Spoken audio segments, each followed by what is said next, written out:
Salatullah, salamullah, ala Toha Rasulillah. Salatullah, salamullah,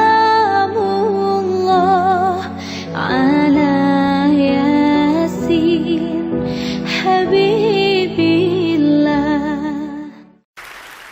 You may have heard about the Qur'an's idea of paradise being 72 virgins, and I promise I will come back to those virgins. But in fact, here in the Northwest, we're living very close to the real Quranic idea of paradise, defined 36 times as gardens watered by running streams. Since I live in a houseboat on the running stream of Lake Union, this makes perfect sense to me. But the thing is, how come it's news to most people? I know many well-intentioned non-Muslims who've begun reading the Qur'an but given up, disconcerted by its otherness. The historian Thomas Carlyle considered Muhammad one of the world's greatest heroes, yet even he called the Qur'an as toilsome reading as I ever undertook, a wearisome, confused jumble. Part of the problem, I think, is that we imagine that the Qur'an can be read as we usually read a book, as though we can curl up with it on this rainy afternoon with a bowl of popcorn within reach, as though God, and the Qur'an is entirely in the voice of God speaking to Muhammad, were just another author on the bestseller list. Yet the fact that so few people do actually read the Qur'an is precisely why it's so easy to quote, that is, to misquote. Phrases and snippets taken out of context in what I call the highlighter version, which is the one favored by both Muslim fundamentalists and anti-Muslim Islamophobes. So this past spring, as I was gearing up to begin writing a biography of Muhammad, I realized I needed to read the Qur'an properly as I could, that is. My Arabic's reduced by now to wielding a dictionary, so I took 4 well-known translations and decided to read them side by side, verse by verse, along with a transliteration and the original 7th century Arabic. Now, I did have an advantage.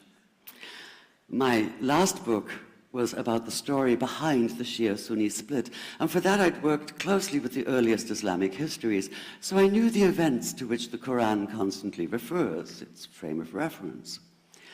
I knew enough, that is, to know that I'd be a tourist in the Qur'an, an informed one, an experienced one even, but still an outsider, an agnostic Jew reading someone else's holy book.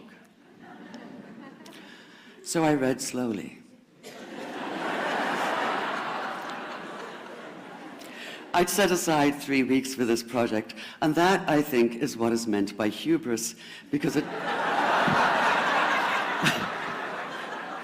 turned out to be 3 months. I did resist the temptation to skip to the back where the shorter and more clearly mystical chapters are, but every time I thought I was beginning to get a handle on the Qur'an, that feeling of, I get it now, it'd slip away overnight, and I'd come back in the morning wondering if I wasn't lost in a strange land. And yet the terrain was very familiar. The Qur'an declares that it comes to renew the message of the Torah and the Gospels, so 1/3 of it reprises the stories of biblical figures like Abraham, Moses, Joseph, Mary, Jesus.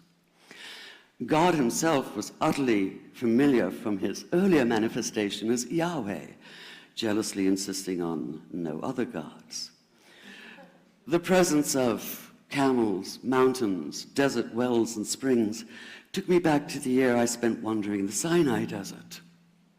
And then there was the language, the rhythmic cadence of it, reminding me of evenings spent listening to Bedouin elders recite hours-long narrative poems entirely from memory. And I began to grasp why it's said that the Qur'an is really the Qur'an, only in Arabic. Take the Fatiha, the 7-verse opening chapter that is the Lord's Prayer and the Shema Israel of Islam combined. It's just 29 words in Arabic, but anywhere from 65 to 72 in translation. And yet the more you add, the more seems to go missing.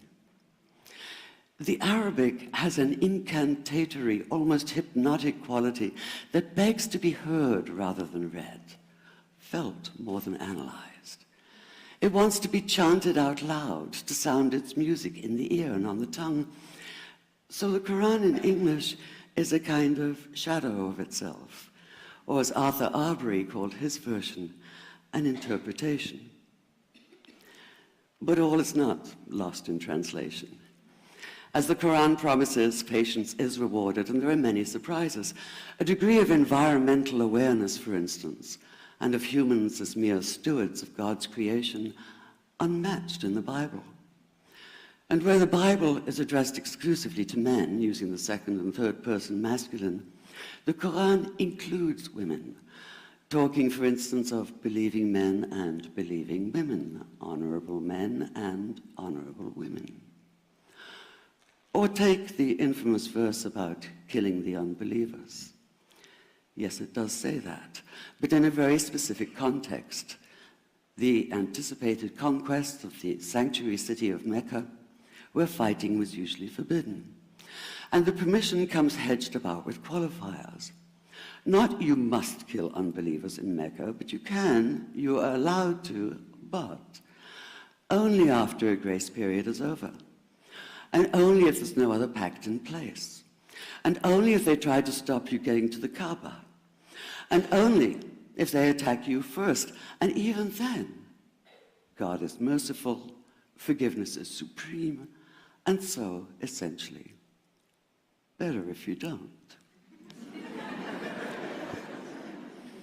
This was perhaps the biggest surprise.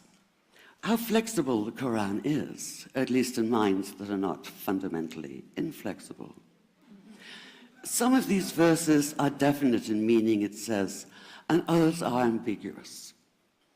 The perverse at heart will seek out the ambiguities, trying to create discord by pinning down meanings of their own. Only God knows the true meaning. The phrase, God is subtle, appears again and again. And indeed, the whole of the Qur'an is far more subtle than most of us have been led to believe, as in, for instance, that little matter of virgins and paradise. Old-fashioned Orientalism comes into play here. The word used 4 times is huris, rendered as dark-eyed maidens with swelling breasts, or as fair, high-bosomed virgins.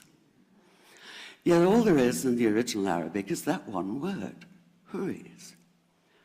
Not a swelling breast or high bosom in sight.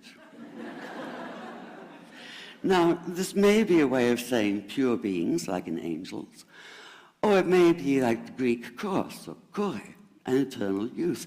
But the truth is, nobody really knows, and that's the point. Because the Qur'an is quite clear when it says that you will be a new creation in paradise, and that you will be recreated in a form unknown to you, which seems to me a far more appealing prospect than a virgin.